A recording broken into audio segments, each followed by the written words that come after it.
welcome to Bar News. I am Muhammad Nadeem Advocate, your host for the program Bar and Bench. Friends, today we are here with a unique topic to deliver with an elegant and eloquent panel of exclusive lawyers, Mr. Syed Amir Ali Shah Advocate, Supreme Court of Pakistan, and Mr. Mukhtar Ahmed Qureshi Advocate. Mr. Mukhtar Ahmed Qureshi Advocate, I would like to know what are the main crucial and fundamental causes of continuous deterioration of judiciary in Pakistan? Thank you very much, Muhammad Nadeem Advocate, for calling me to your program on this very important issue that Pakistan is facing. I would like to bring few things before I come to the topic to the notice of the audience and the participants here. That people think that education is the backbone of a society. But we have found out through an historical study that at the times when there were no education, like times of Plato, Aristotle, there were no education, but still the societies were proceeding in a very successful manner. What was there at that time which was keeping the societies proceed further? That was the system of justice. That was the balance. Even we look at the Islamic era, we find that the courts of Qazis were delivering justice according to the principles laid down by Quran and Sunnah. And resultantly, we saw the countries being subjugated and the boundaries of the Islamic State were increasing day by day. And finally, we had almost 1/3 of the world comprising of the Islamic religion. In fact, even we see in America or in any established society, like even Pakistan, we see a trichotomy of power. There is one body called Parliament, which makes the laws, and there is one party which is a government, which runs according to the laws that are made by the Parliament, and there is a third institution, like a watchdog sitting on the top of it, and watching the government following the laws laid down by the Parliament. And if there is any confusion, it is the judiciary who is going to interpret and give meanings to the words of the Constitution and the statute laid down by the Parliament. Given the powers to the judiciary to guard the Constitution, we see that it is the responsibility finally through a judicial review to put everything in order. And if we look back into American history, we have a Marbury versus Madison case decided in 1803. Had the Justice Marshall passed this decision on the basis of the needs of the society at that time, then the history of the America would have not been the same as it is now. If we read the book titled as Judicial History of Pakistan, published by the Oxford University Press, it states, it is the bold decisions of the courts that set the law on its right course. A timid and spineless judiciary leads only to constitutional disaster. On the contrary, if we look at the judicial history of Pakistan, the Governor General of Pakistan, Ghulam Muhammad, appointed Mr. Muhammad Munir as Chief Justice of Pakistan instead of Justice Saleh Abu Akram, who belonged to East Pakistan. Later, to obtain the decision of his own liking in Maulvi Tamizuddin case, he removed Justice Shahabuddin from the bench and appointed him as a governor of East Pakistan, which according to many historians laid the foundation of Bangladesh. If we look at this whole scenario, we find out that the whole crux of the whole demolish of the society is based on this decision of the judges. If we see the historical perspective of the deterioration of these judiciary in Pakistan, we see that the root cause is the method of employment of judges in superior courts. We see altogether, as Mr. Amir Shah Sahab has told about the whole process, that people have been appointing their judges of their own likings from their own chambers, from their own family members or members of their friends' families, because the system of appointment of judges was not at all clear. The total discretionary and involvement of the governors, involvement of the president, involvement of the prime minister, involvement of the bar councils and the chief justice's own prerogatives have really killed the whole system. In fact, we needed bold and brave and courageous judges who could really keep the country on the track laid down by the Constitution. Now, if we see the whole judicial system, and it's just break the system into two parts. One is the superior judiciary and the other one is the subordinate judiciary. The Constitution of 1973 is very clear about the roles of the judiciary subordinate as well as the superior ones. If we see the superior judiciary, we find the appointment of the judges is so confusing. If we see in the past, we see that the judges have been passing judgments which were really benefiting for a specific purpose, not for the country. And if we see the lower judiciary, and we find it complete chaos there, they are absolutely not following at all the Constitution. The whole pressure rising on the superior courts is because the subordinate judiciary has completely failed to follow the dictates of the Article 189 and 201 of the Constitution. Let me give you an example here. On the bail matters, Section 497, we have a judgment here of PLD 1995, Supreme Court 35, which clearly states that the subordinate courts have to grant the bail if the case does not fall in the probatory clause. And subsequently, if we see a judgment of the Supreme Court, PLD 2017, Supreme Court 733, this judgment came out very harshly on the subordinate courts, that you must grant the bails. Even these special courts should also follow the dictates of this particular judgment, which is PLD 2017, Supreme Court 733. But we see no judge of the subordinate court is willing to do any work. They just are putting dates. They are not giving any relief. They think they are being employed by state to grant relief to people. But they are just giving dates and postponing the matters. And because there is no accountability on their judgments.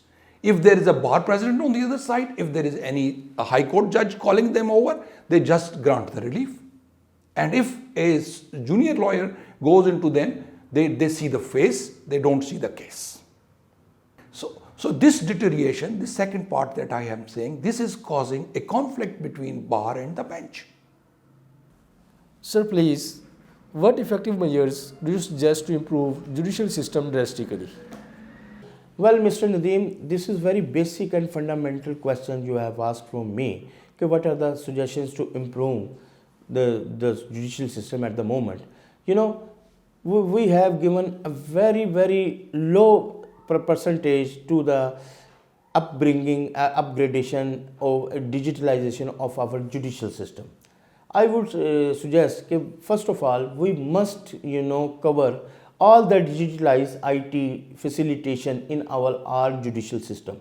Our courts must be equipped with all IT present day equipment facilitation that must be used in the day-to-day judicial working.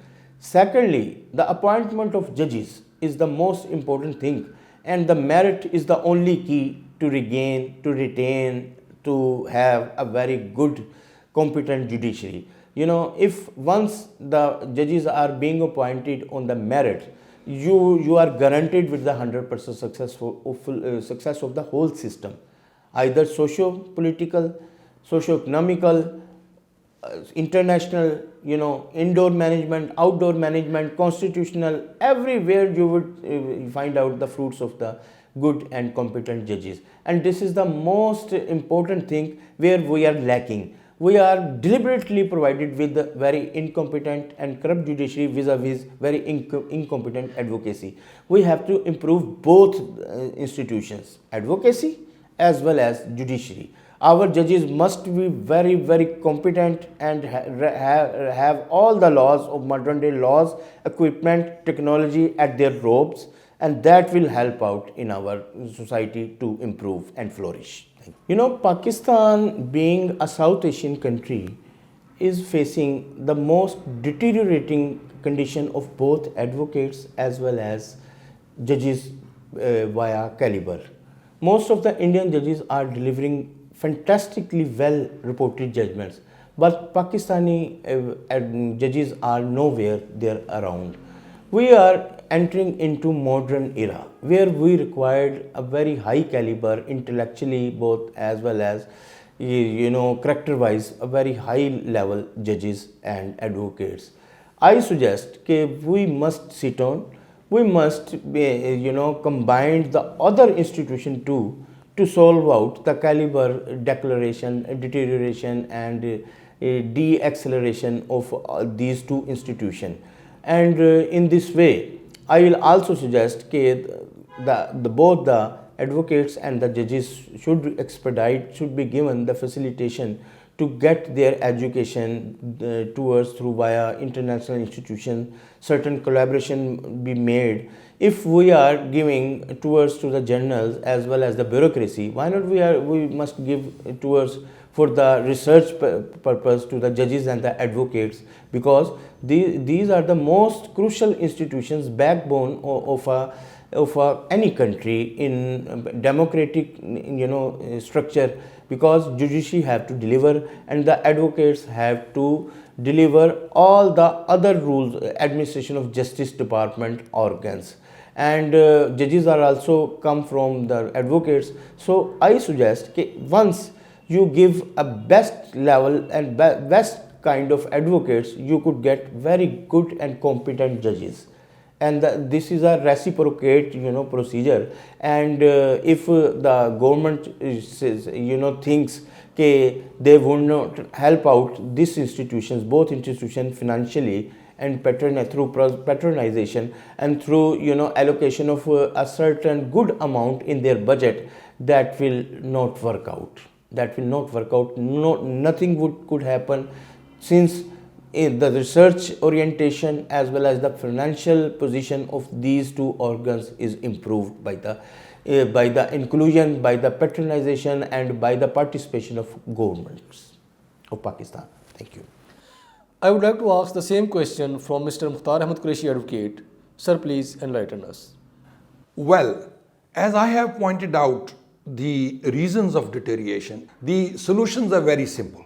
Number one, put the appointment system of the judges of the superior courts on merit as well as the subordinate courts. Let me explain a little bit what I mean by a merit-based system. There should be a continuous legal education for the lawyers. There should be an examination system for the judges. There should be a training system for the judges. As far as the merit-based system is concerned, I am proposing that the judge should have at least 1,000 cases in the superior courts. Number two, he should have 100 reported cases in various law journals. He should have attended a 1-year training course. He should have obtained 150 credits in the continuous legal education. And then he should have passed an examination based on the judge training program conducted by a bar council or a Pakistan Bar Council or an administration of the Supreme Court of Pakistan. And before this process of employment begins, an advertisement should be published in the media for the vacant posts in the superior courts. If we look at the present employment system of the judges, the civil judge is appointed after an examination, a session judge is appointed after an examination, and the judge of a superior court is appointed by just a random process based on a prerogative of a chief justice. Very strange. We can improve the judicial system if we improve the accountability process. Generally, I give an example here that a judge should be allowed to pass certain defective judgments, but he is not allowed to pass defective judgments forever. If we look at the army, we see a very strong organizational structure, and that organizational structure has made that organization as a force. But on the other side, we are a constitutional institution, and because we do not follow a proper discipline and accountability process, that is why we are weakening every day. For an example, 50% of the military removes their officers at the rank of major. But over here, what happens? If any person in any way comes into judiciary as a third-class civil judge, he retires at the age of 60, no matter what his performance has been ever. If a judge is found involved in a corrupt practices, what happens? He is transferred to another district, and from there to another district. He is continuously allowed to continue his practices. He should actually be removed from the seat of a judge, and if his services should be transferred to secretariat or any other administrative post rather than this post of a judge. And in this manner, there should be an accountability on the judgments. If a third-class judge is failed to pass the judgments according to the standards, he should not be promoted as class 2. And if the class 2 fails to pass the judgments, the quality judgments, he should not be promoted to grade 1 judge. And similarly, grade 1 should not be promoted to additional session judge. That is what will improve the judgments at the lower level. And it will also reduce the burden on the superior courts, which are made for settling the principle of law and interpreting the constitution. Instead of doing their actual job, they are granting bails and they're listening to the appeals and removing the garbage that has been produced by the lower courts. Let me give you an example of accountability. If we set a limit on a civil judge that if he passes defective judgments which are turned down in appellate jurisdiction, let's say 5 judgments, we set a limit. We can have 7 judgments, we can have 10 judgments, but we should have a limit on how many defective judgments he can pass before he is removed from the office of the judge.